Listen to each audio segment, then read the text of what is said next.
اعوذ باللہ من الشیطان الرجیم بسم اللہ الرحمن الرحیم۔ ہدایت کے لیے لاکھوں ہی یوں تو انبیاء آئے، ہدایت کے لیے لاکھوں ہی یوں تو انبیاء آئے، قوموں میں پیار رہنما آئے، مگر محدود دعوت لے کے سارے باخدا آئے، جہاں کا درد لے کر ایک محمد مصطفیٰ آئے۔ خدا خود کہہ اٹھا اب دور ختم المرسلین آیا، مکمل دین لے کر رحمت للعالمین آیا۔ عبائدین جماعت، معززین شہر، آپ سب کو ملک دن کا سلام پہنچے۔ یقیناً ٹائم بہت ہو چکا اور state youth parliament district Bahawalpur کی طرف سے ایک خوبصورت یعنی کہ ایک بزم جو نظریہ پاکستان اور ختم نبوت کے حوالے سے ترتیب دی گئی، اس میں ان کا اور ان کے ساتھ جو تعاون کرنے والے ہیں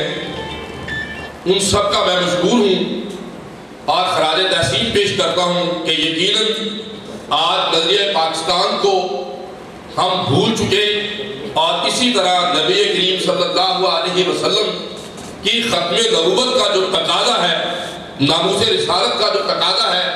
اس سے ہم بہت دور ہوتے جا رہے تھے۔ یقیناً میرے بھائیوں نے جو یہ کاوش کی ہے، میں انہیں مبارکباد بھی پیش کرتا ہوں اور انہیں یقین دلاتا ہوں کہ پیر میر علی شاہ صاحب نے یہ بات کہی تھی، جو شخص تحفظ ختم نبوت کا کام کرے گا،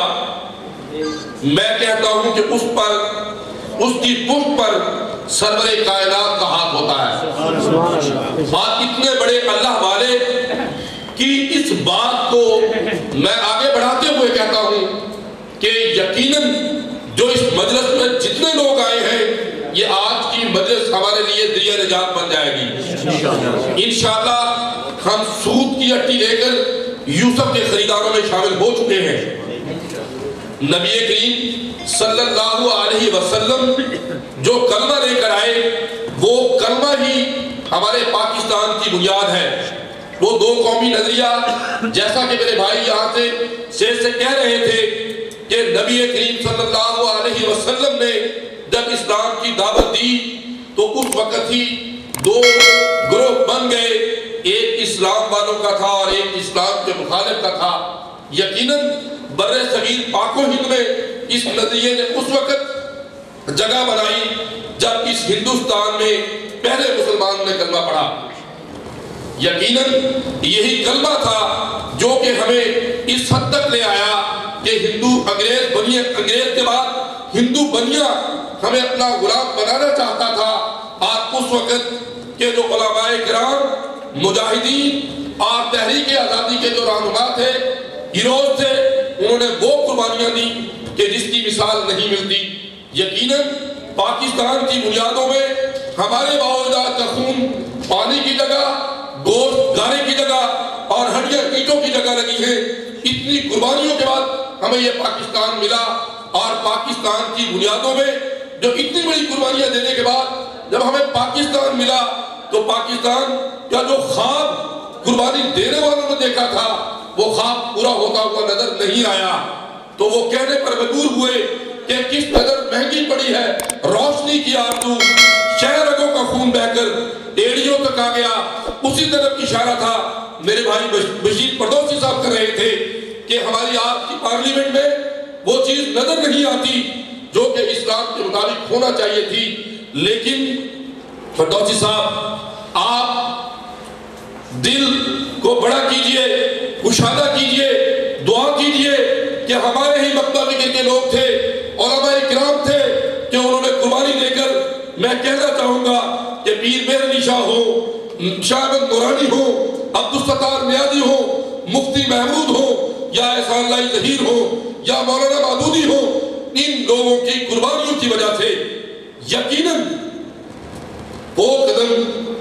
ان لوگوں کے خلاف اٹھایا گیا جو ختم نبوت کے انکاری تھے، جو خالد اسلام گروہ ہے، جو قادیانیوں کی شکل میں ہو یا لاہوریوں کی شکل میں ہو۔ یقیناً یہ احمدی اور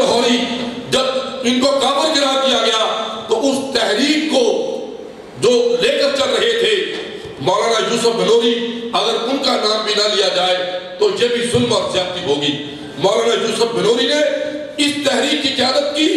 اور پھر ان لوگوں کو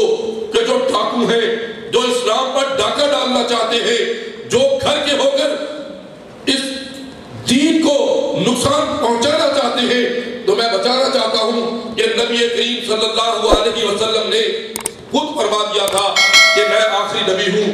اور حضرت ابو امامہ رضی اللہ تعالیٰ عنہ یہ حدیث نقل فرماتے ہیں کہ آپ نے فرمایا کہ میں آخری نبی ہوں اور آپ آخری امت ہو۔ اسی طرح حضرت ابو سبحان رضی اللہ تعالیٰ عنہ روایت کرتے ہیں کہ نبی کریم صلی اللہ علیہ وسلم نے فرمایا کہ میری امت میں میرے بعد 30 جھوٹے پیدا ہوں گے جو یہ دعویٰ کریں گے کہ وہ نبی ہیں، لیکن میں بتانا چاہتا ہوں کہ میں آخری نبی ہوں، میں آخری نبی ہوں، میرے بعد کوئی نبی نہیں۔ تو جب نبی کریم صلی اللہ علیہ وسلم کی زبان سے آ گیا کہ وہ آخری نبی ہے، سورہ احزاب میں اللہ رب العزت نے فرما دیا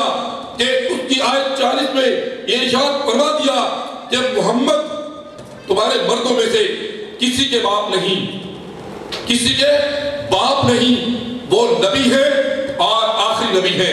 یقیناً یہ قرآن پاک کی یہ آیت ہمیں یہ بتاتی ہے کہ بینگ اے مسلم کہ نبی کریم صلی اللہ علیہ وسلم ہی تخلیق کے بجائے کائنات ہوتے ہوئے آخری نبی صبح ہے، پیغمبر آخری ہے، اور ہمیں یقیناً خوشی منانی چاہیے اور ہمیں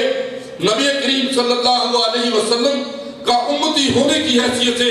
شکریہ ادا کرنا چاہیے اس اللہ تبارک تعالیٰ کا کہ اس نے ہمیں امتی محمدی ہونے کا شرف بخشا۔ حضرت عائشہ صدیقہ رضی اللہ تعالیٰ عنہ امہات المومنین یہ فرماتی ہے کہ آپ نے فرمایا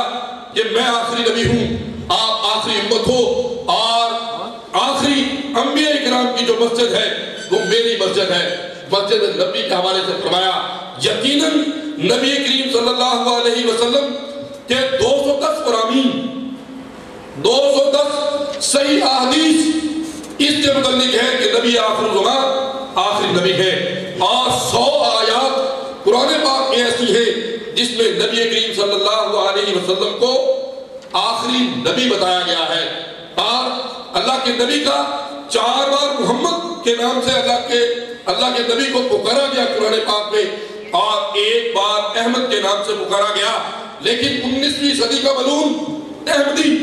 غلام احمد مرزا قادیانی وہ یہ کہتا ہے کہ شائبہ دینے کی جو کوشش کرتا ہے، جو نوجوانوں کو پتہ ہونا چاہیے کہ وہ یہ بات کہتا ہے کہ 6 صدی میں محمد کی شکل میں نبی کریم صلی اللہ علیہ وسلم آئے، آخری نبی کی شکل میں 19ویں صدی میں مجھے مبعوث کیا گیا۔ وہ یہ کہنا چاہتے ہیں، وہ یہ کہتے ہیں کہ پہلے ان کا ظہور 6 صدی عیسوی میں مکہ میں ہوا، 19ویں صدی میں میرا ظہور قادیان گرداسپور میں ہوا۔ وہ یہ کہنا چاہتے ہیں کہ ان کا ظہور فطری تھا، جسمانی تھا، اور اس کے بعد مجھے بروزی ہوں اور زندے ہوں، یعنی کہ ان کی نقل کے طور پر یہ ان کے بعد مجھے لایا گیا۔ یہ ان کا یہ کہنا ہے۔ ہم یہ کہتے ہیں کہ ظہور ایک ہی بار نبی کا ہوا، اور وہ ظہور حضرت آمنہ کے گھر میں ہوا۔ یقیناً اس کے بعد نبی کریم صلی اللہ علیہ وسلم کا ظہور نہیں ہوا،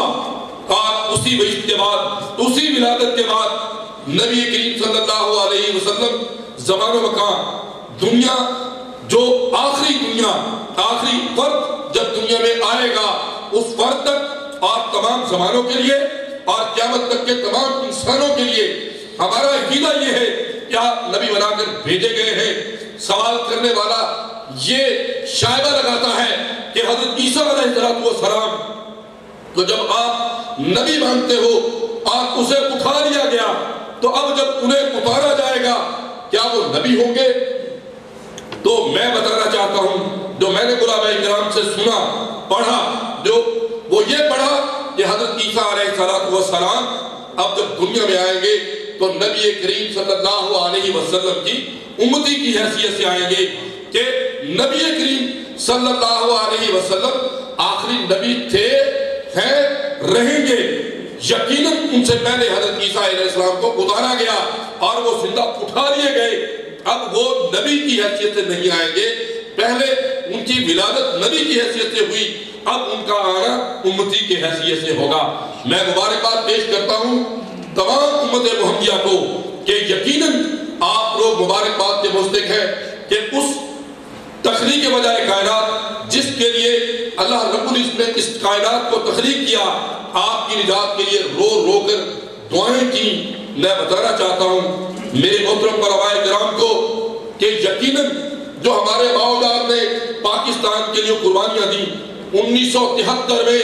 ہمیں ان قربانیوں کا کچھ ثمر ملا جو میں بتانا چاہتا ہوں۔ آج پاکستان کا نام 1973 میں یہ فائنل ہوا، 47 میں پاکستان ملا، لیکن 1973 میں آپ کے اس ملک کو اسلامی جمہوریہ پاکستان کا نام ملا۔ پھر اس ریاست کا دین آئین کی دفعہ 2 کے مطابق دین اسلام کو اس ملک کا سرکاری دین قرار دیا گیا، اس ریاست کا قانون اسلام قرار دیا گیا۔ اور پھر اسی طریقے سے آئین کی دفعہ 2A میں اضافہ کرتے ہوئے آئین میں قرارداد مقاصد جو 1949 میں سامنے آئی تھی، وہ آئین کو ترتیب دینے کے لیے ایک ایسا ڈاکومنٹ ہے جس میں یہ بتایا گیا کہ پاکستان کے جتنے بھی آنے والے قوانین یا آئین بنیں گے وہ قرآن و سنت کی روشنی میں بنیں گے، اور وہ بھی اس وقت آئین کا حصہ ہے۔ پاکستان میں کوئی بھی قانون قرآن و سنت کے خلاف بن نہیں سکتا۔ اور پھر میں بتانا چاہتا ہوں کہ ہیڈ آف دی اسٹیٹ صدر پاکستان، اس کا جو حلف ہے اس میں نبی و آخر الزمان پر ایمان لانا شرط ہے، اور وزیر اعظم پاکستان وہی شخص بن سکتا ہے جو مسلمان ہو اور نبی آخر الزمان پر یقین رکھتا ہو۔ اگر ان 2 شرائط پورا نہیں اترتا تو وہ ملک کا وزیر اعظم نہیں بن سکتا۔ اب بتانا چاہتا ہوں کہ سامراجی قوتوں نے اصل مسئلہ کہاں ہے، اس مجلس کو سجانے کی بات کہاں تھی، جو مجمع نظر تھا اس کی طرف کسی نے روشنی نہیں ڈالی۔ اصل وجہ یہ ہے کہ سامراجی قوتیں اور وہ پولیٹیشنز جو امریکہ بہادر کی طرف دیکھتے ہیں یا سامراجی قوتوں کی طرف دیکھتے ہیں، ان کو بیرونی دباؤ آتا ہے۔ اگر آپ اپنے اقتدار کو دوام چاہتے ہو، اپنے اقتدار کو دوام چاہتے ہو، دوبارہ منتخب ہونا چاہتے ہو، بار بار آنا چاہتے ہو، تو آنے والے اس وقت کے وزیر اعظم کو اور اس کی کیبنٹ کو اور موجودہ کو بھی اور آنے والوں کو یہ کہا جاتا ہے، آئیے ہم آپ کے ساتھ تعاون کرتے ہیں، آپ ہمارے ساتھ عہد کریں۔ کس بات کا عہد کریں؟ اس بات کا عہد کریں کہ صدر پاکستان کے لیے آئین پاکستان کا آرٹیکل 41 جو ہے، جس کی ذیلی شق 5 جو ہے، جس میں حلف کی بات کی گئی ہے، اس حلف میں تبدیلی کریں، اور جو آرٹیکل 91 ہے اس میں جو کلاس 5 ہے جو کہ وزیر اعظم کے حلف کی بات ہے، اس میں ترمیم کریں۔ اور جب آپ اس میں ترمیم کے لیے جائیں گے تو پھر کوئی بھی غیر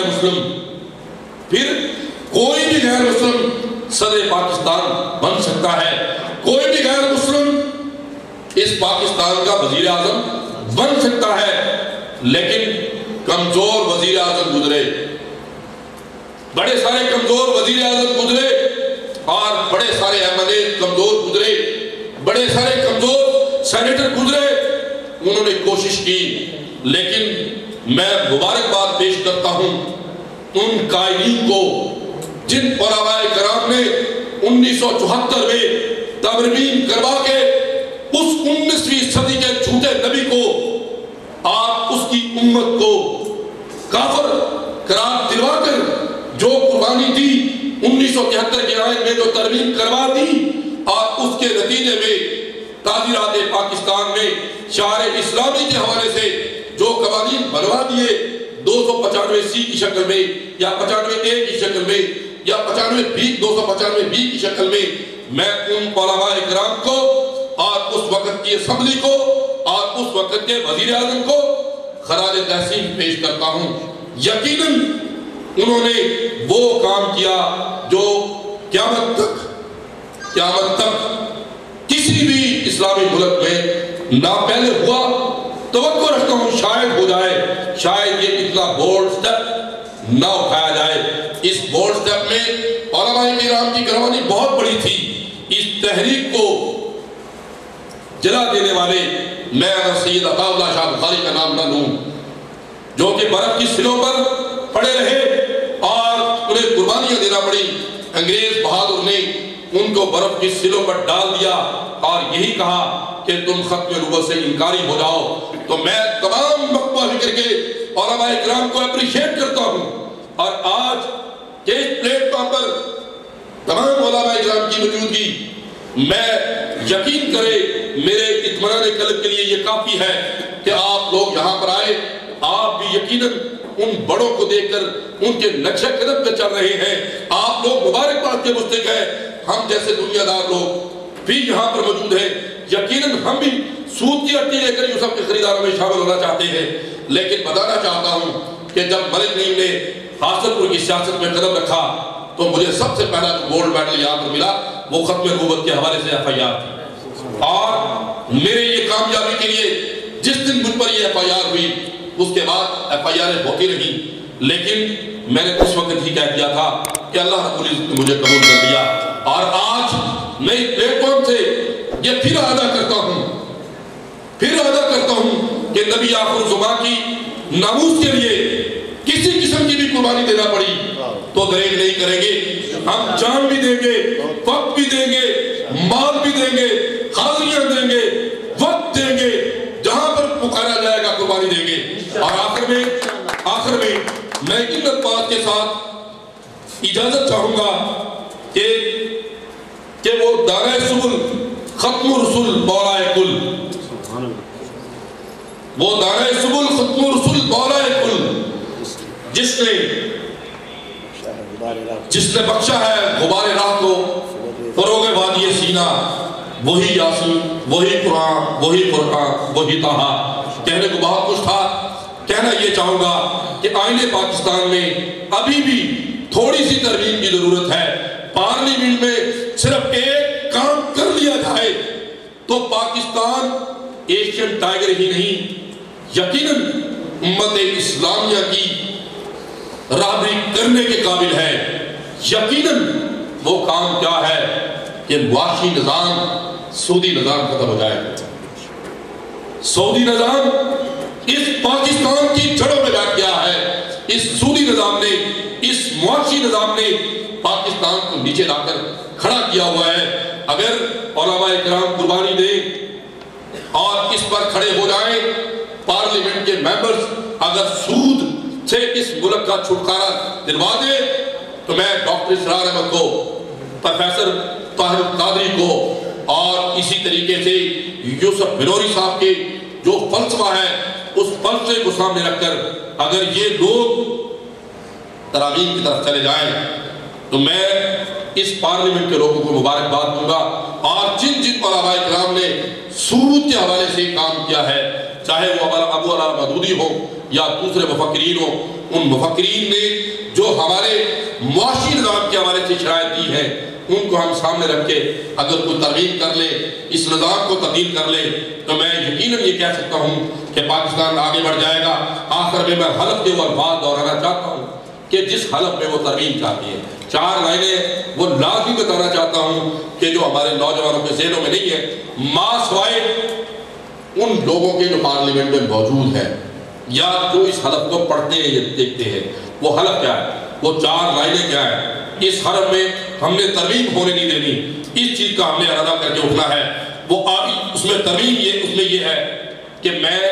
آگے اس کا نام لیا جاتا ہے جو حلف دے رہا ہوتا ہے، وہ یہ کہتا ہے، بس صمیم قلب سے حلفیہ بیان کرتا ہوں کہ میں ایک مسلمان ہوں اور قادر مطلق کی توحید اللہ تعالیٰ کے صحیفوں، قرآن کریم جو ان صحیفوں میں آخری ہے، محمد صلی اللہ علیہ وآلہ وسلم کی نبوت اور ان کے نبی آخر الزمان ہونے اور ان کے بعد کسی اور نبی کے نہ ہونے، روز حساب اور قرآن و سنت کی تعلیمات و متقضیات پر مکمل ایمان رکھتا ہوں۔ یہ وہ چیز ہے کہ سامراجی قوتیں یہ چاہتی ہیں کہ نبی آخر الزمان والا پورشن کاٹ دے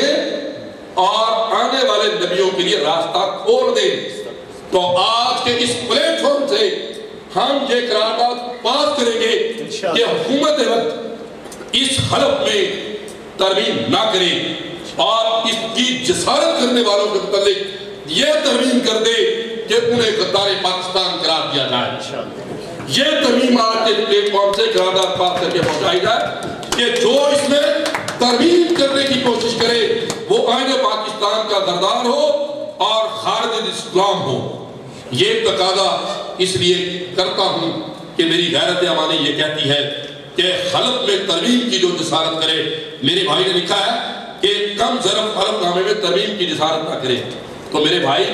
یہی ایجنڈا ہے اور اسی ایجنڈے پہ میں نے بھی اپنی طرف سے یہ حصہ ڈال دیا۔ آخر